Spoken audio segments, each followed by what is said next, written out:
ಕೆಲಸ ಹೇಗೆ ನಡೀತಾ ಇದೆ? ನಡೀತಾ ಇದೆ. ಶಕ್ತಿ ಯೋಜನೆ, ಶಕ್ತಿ, ಅದೇ ರೀತಿ ಗೃಹಲಕ್ಷ್ಮಿ, ಗೃಹಜ್ಯೋತಿ. ನಾವು ಚುನಾವಣೆ ಸಂದರ್ಭದಲ್ಲಿ ರಾಜಕೀಯ ಪಕ್ಷಗಳು ಆಶ್ವಾಸನೆಗಳನ್ನು ಕೊಡ್ತಾರೆ, ಆದರೆ ಈಡೇರಿಸೋದು ನಮ್ಮ ಪಕ್ಷ ಮಾತ್ರ. ನಮ್ಮ ಪಕ್ಷ ಕೊಟ್ಟಿರ್ತಕ್ಕಂಥ ಪ್ರಣಾಳಿಕೆಯಲ್ಲಿ ಬಹುತೇಕ ಇನ್ನೂ ಸಮಯ ಇದೆ, ಇನ್ನು 3.25 ವರ್ಷ ಇದೆ. ನಾವೆಲ್ಲ ಕೂಡ ಈಡೇರಿಸ್ತೀವಿ.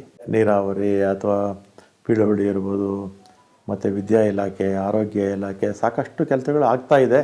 ಆದರೆ ವಿಪಕ್ಷಗಳು ಅಪಪ್ರಚಾರ ಮಾಡ್ತಾರೆ ಅಷ್ಟೇ.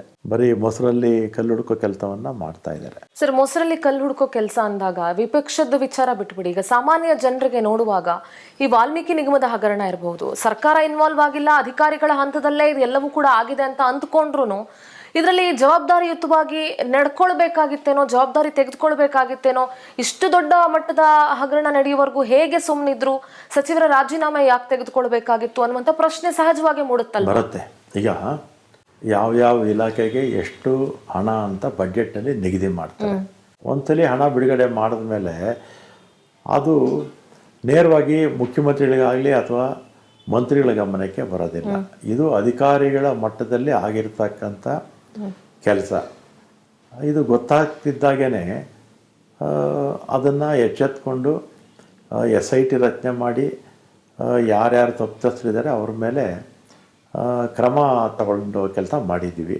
ಆದರೆ ವಿಪಕ್ಷದವರು ನಮ್ಮ ಮೇಲೆ ಈ ರೀತಿ ಆಪಾದನೆ ಮಾಡ್ತಾರೆ, ಸರ್ಕಾರದ ಮೇಲೆ ಅಥವಾ ಮುಖ್ಯಮಂತ್ರಿಗಳ ಮೇಲೆ. ರಾಜಕಾರಣದಲ್ಲಿ ಆಪಾದನೆ ಮಾಡಬೇಕು, ಆಪಾದನೆ ಮಾಡ್ತಾ ಇದ್ದಾರೆ. ನಾಗೇಂದ್ರ ಅವರ ರಾಜೀನಾಮೆ ಯಾಕೆ ಸರ್? ಹಾಗಾದ್ರೆ ಅದು ಸರ್ಕಾರಕ್ಕೆ ಮುಜುಗರ ತರಲಿಲ್ಲ? ಮುಜುಗರ ಬರುತ್ತೆ, ಮುಜುಗರ ಆಗುತ್ತೆ, ಇಲ್ಲ ಅಂತಲ್ಲ. ಆದರೆ ಒಂದ್ಸಲಿ ಆಪಾದನೆ ಬಂದಂಥ ಸಂದರ್ಭದಲ್ಲಿ ರಾಜೀನಾಮೆ ಕೊಡೋದು ಉತ್ತಮ ಅಂತ ಸ್ವತಃ ಅವರೇ ಬಂದು ರಾಜೀನಾಮೆ ಕೊಡ್ತೀನಿ ಅಂತ ಹೇಳಿದಾಗ ಮುಖ್ಯಮಂತ್ರಿಗಳು ಅದು ಸರಿ ಅನಿಸಿ ತೊಗೊಂಡಿದ್ದಾರೆ. ಈಗ ಉದಾಹರಣೆಗೆ ಜಾರ್ಜ್ ಅವರು, KJ ಜಾರ್ಜ್ ಅವರು ಗಣಪತಿ ವಿಚಾರದಲ್ಲಿ, ಆಮೇಲೆ ಇವರು ರವಿ IAS ಅಧಿಕಾರಿ, ಆ ಸಂದರ್ಭದಲ್ಲೂ ಕೂಡ ಅವಾಗ ರಾಜೀನಾಮೆ ಕೊಟ್ಟು ಇದೇ CBI ಗ್ರೀನ್ ಚಿಟ್ ಕೊಡ್ತು ಅಲ್ವಾ. ಅದರಿಂದ ವಿಪಕ್ಷಗಳು ಯಾವತ್ತೂ ಕೂಡ ಆಪಾದನೆ ಮಾಡೋಕ್ಕೆ ಮುಂಚೆ ಒಂದ್ಸಲಿ ಯೋಚನೆ ಮಾಡಿ ಮಾತಾಡಬೇಕು.